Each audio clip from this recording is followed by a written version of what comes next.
আসসালামু আলাইকুম। অনার্স প্রথম বর্ষের ভর্তিচ্ছু শিক্ষার্থীরা সবাইকে জানাচ্ছি অনেক অনেক শুভেচ্ছা।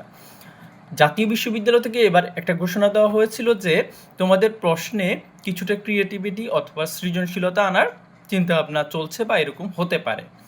সো এই বিষয়টা নিয়ে একটু কথা বলবো। যারা ইউটিউব থেকে দেখছো তারা অবশ্যই চ্যানেলটি সাবস্ক্রাইব করে রাখবে এবং যারা ফেসবুক পেজ থেকে দেখছো তারা অবশ্যই ফলো করে রাখবে। পুরো অ্যাডমিশন জুড়ে নিয়মিত সকল আপডেট এখান থেকে পাবে।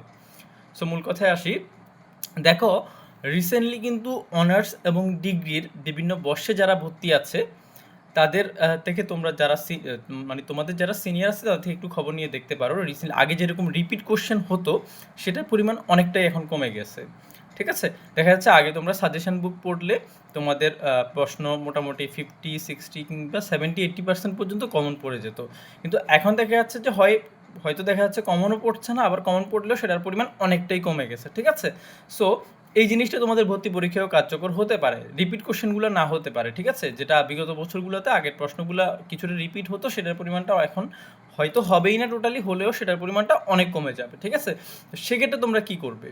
তোমরা অবশ্যই সাজেশন বুকগুলো ফলো করবে তোমাদের সুবিধার্থে। ঠিক আছে, বাট পাশাপাশি তোমাদের মেইন বইয়ে সবচেয়ে বেশি গুরুত্ব দিতে হবে। ঠিক আছে, মেইন বইয়ে গুরুত্ব দিলে তোমরা ভালো করতে পারবে। এখন তোমাদের প্রশ্ন হতে পারে যে মেইন বইয়ে তো অনেক পরিমাণ পড়া, তোমরা কিভাবে সেটা কভার করবে? এত পড়া তো এখন পড়ে মানে শেষ করা অসম্ভব বিষয়, তাই না? তো এই বিষয়ে তোমরা কি করতে পারো, দেখবে কিছু কিছু টপিক আছে সেগুলো হচ্ছে খুবই গুরুত্বপূর্ণ। এগুলো থেকে প্রতি বছর প্রশ্ন হয়েছে, কিংবা মানে ওই টপিক থেকে একাধিক প্রশ্ন হয়েছে, কিংবা প্রতি বছর প্রশ্ন হয়েছে। তো ওই টপিকগুলো তোমরা কি নির্ধারণ করবে? ঠিক আছে, তো কিভাবে নির্ধারণ করবে? দেখবে যে সাজেশন বইগুলো তো তোমরা ফলো করছো অবশ্যই, ওইগুলোতে বিগত বছরগুলোতে যে টপিকগুলো থেকে প্রশ্ন করা হয়েছে, ঠিক আছে, যে টপিকগুলো থেকে প্রশ্ন করেছে ওই টপিকগুলো তোমরা ভালো করে পড়বে। দেখা যাচ্ছে যে প্রশ্ন রিপিট হয়নি, ঠিক আছে, কিন্তু ওই টপিক থেকে অন্য একটা প্রশ্ন দিয়ে দিয়েছে। ঠিক আছে, আশা করি বুঝতে পেরেছো যে সেম প্রশ্নটা দেয়নি গত বছরের, কিন্তু ওই টপিক থেকে অন্য একটা প্রশ্ন দিয়েছে।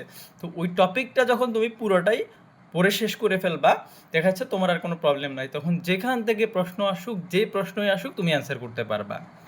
আমি কি বলছি তোমরা বুঝতে পারছো? মানে যে সাজেশান বই তোমরা যেটাই পড়ো, সেখানে যে টপিকগুলো থেকে রিপিট প্রশ্ন হয়েছে, মানে যে টপিকগুলো থেকে বিগত বছরের প্রশ্নগুলো বারবারই এসেছে, ওই টপিকটা তোমরা খুব ভালো করে পড়ে ফেলবে। অর্থাৎ ওই টপিকের যতগুলো পড়া আছে প্রত্যেকটা পড়া তোমরা পড়ে ফেলবে। তো ওই রকম টপিক কিন্তু আহামরিও বেশি না। ঠিক আছে, হয়তো বেশি হলেও তোমাদের পক্ষে তো এখন সময় কম, সেটা পুরো বইটা কভার দেওয়া কোনোভাবে এখন সম্ভব না তোমাদের। সো ওই টপিকগুলো তোমরা একটু মানে সিলেকশন করে ওই টপিকগুলো হচ্ছে বারবার পড়ো।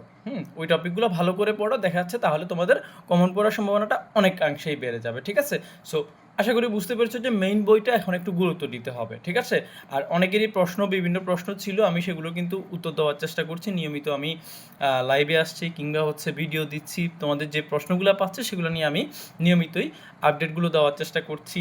তোমরা যারা গ্রুপ সাবজেক্ট ছিল ইন্টারে, সেই গ্রুপ সাবজেক্ট কিন্তু প্রত্যেকটা বই পড়তে হবে। ঠিক আছে, তুমি হয়তো প্রশ্ন করতে পারো যে তোমার কলেজে গ্রুপ সাবজেক্ট আছে 5টা, তুমি চয়েস করেছিলে 4টা, একটা তুমি নাও না, ওইটা কি এখন পড়তে হবে কিনা? অবশ্যই পড়তে হবে, কারণ কার গ্রুপ সাবজেক্ট কি সেটা তো আর জাতীয় বিশ্ববিদ্যালয় জানে না, তাই না?